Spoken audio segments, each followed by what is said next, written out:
This is Gabriel Gonzalez for Cage Side Press here with Kane the Danger Mousah taking on Dylan Tuke on June 8th, PFL Europe #2.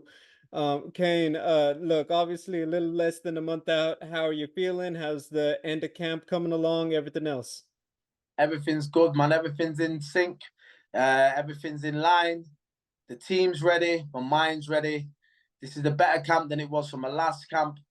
I had a few niggles, few injuries in the last camp. We've ironed that out now. I'm back at home, back in the UK, working with my team, working with my physio. I've got Shifa, who is my physio. Bilal, he looks after my body. He's making sure my body's intact and I'm feeling good. I'm working over at Subzone with Kamatakuru, who is one of the best MMA to grappling coaches in the UK. And yeah, man, I've got a good team around me. I'm back at home around my family. And I'm feeling good, man. I'm feeling excited for this fight. I can feel that enthusiasm. I really got to say, I think a lot of fans are. One of the things I found very cool about your trajectory in your career is that you've gotten to stay with the essentially the Bellator and PFL Europe brands. And one of the things we talk about in the States all the time, and haven't experienced it myself, the crowd in Europe, in England, in the UK, it is just different. The people just love a good fist fight better than most. What is that extra energy like out there? Because if I'm being quite honest, I don't know why anyone would want to fight for a different crowd. And I think that's the biggest compliment I could give to the fans and just the fight community in the UK. Yeah, you're just talking about like the English, right? The English are just we're a mad country. We're all about our sports. We're all about fighting. Initially, we're big on boxing, like the US. So we're big on boxing. The European, like the French. I fought in front of the French. They're amazing. I fought in front of the Italians. They're amazing. I fought in front of the UK fans. Depending on who's on these cards, if you get the right name on these UK cards, wow, the fans just go crazy. And this fight now that we've got in the Utilia Arena in Newcastle, you got Savannah Marshall on the card. She's obviously an amazing champion boxer. You've got myself and a solid roster of other fights, prospects, experienced fighters. You got Jack McGann, you got Dean Garnett, you got Ibra, you've got Lewis McGrillen. You got too many names to mention. This is going to be one of them cards where all the fans are excited. There's going to be a lot of knockouts. There's going to be a lot of tear-ups, and there's a lot of animosity in some of these fights as well. So it's just building for an amazing card, and I can't wait to get in front of the Newcastle fans, which are the Geordies. Why I, man? Why I? Yeah, if you know about the Geordies, why I, man? They're a very enthusiastic bunch of people. And it's going to be really exciting to get in there, man. I just can't wait.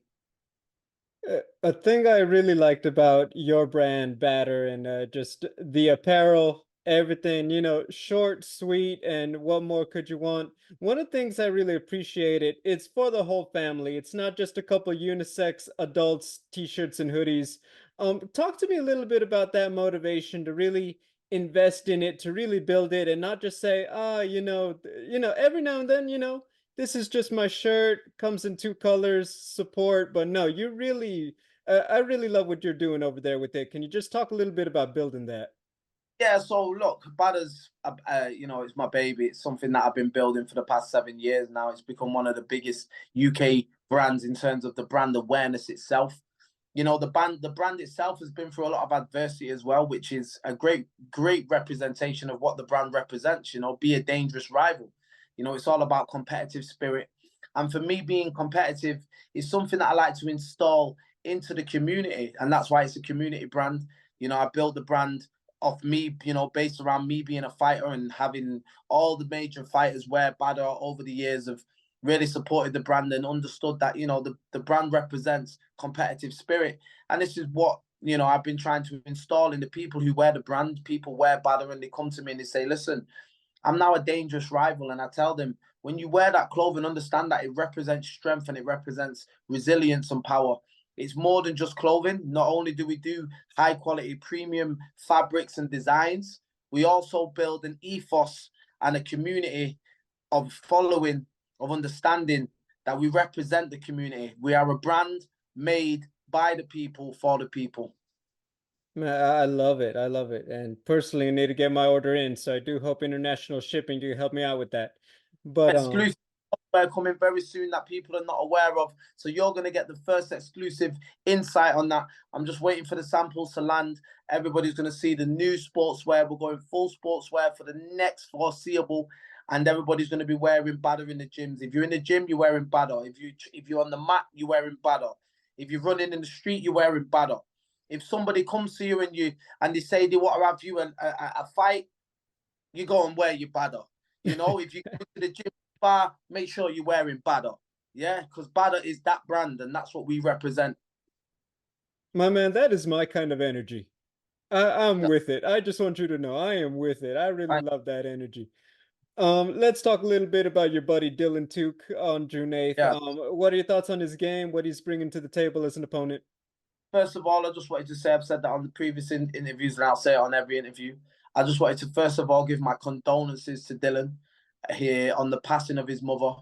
He was public on social media that his mother has just passed away.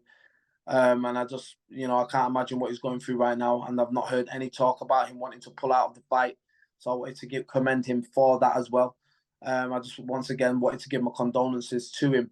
That being said, obviously we're here to fight, and this is going to be a fight. This is going to be me coming in there, a better version than the man that fought um, Jakub Kasuba, a better version, Kane Mousah, no injuries, coming in there fresh, coming in there hungry, and coming in there a lot fitter than I was for that fight.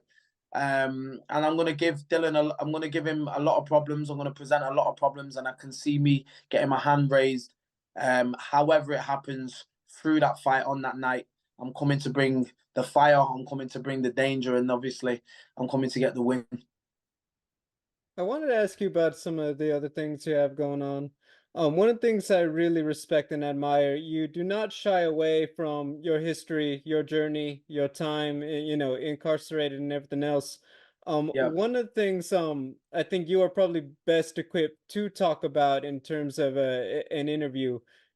What does it take, in your opinion, to turn your life around to say, I am going to be a different person. I am going to make the right decisions. I am going to stay out of trouble and I am not going to go back. What do you think it honestly takes to make that full switch around? Because obviously, we know it's obviously very easier said than done for a lot of people. Belief and willpower. They're the two things. And let's break it down to you and explain it. Belief. You need to believe that you are set to do better than your current existence. If you're in that position, you need to believe that God had a better plan for you as a person. If you don't believe in God, you need to believe that your journey on this earth was set to be better than sat in a prison cell. And then you need willpower to work, willpower to stick to a plan, because not every plan is going to not every plan is going to go how you think. You need to have the willpower to stay on track and stay focused. So that's why I say they're the two main things for me: belief and willpower. I think there And are.